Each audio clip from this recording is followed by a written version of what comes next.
23 June 75তম প্রতিষ্ঠা বার্ষিকী জাঁকজমকপূর্ণভাবে উদযাপন করবে আওয়ামী লীগ। অন্যান্য রাজনৈতিক দলের পাশাপাশি আমন্ত্রণ জানানো হবে বিএনপিকেও।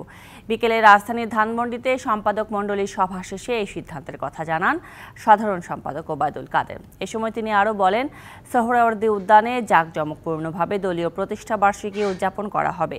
এর আগে 17 মে শেখ হাসিনার স্বদেশ প্রত্যাবর্তন দিবস উদযাপন করা হবে।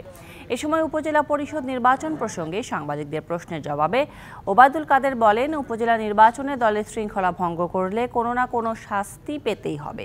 এ ব্যাপারে দল শক্ত অবস্থানে রয়েছে।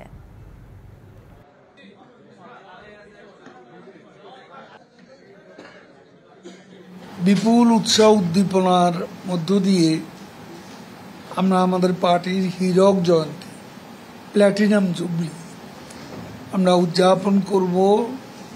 আমাদের প্রতিষ্ঠাবার্ষিকীতে আমন্ত্রণপত্র বিএনপিও পাবে।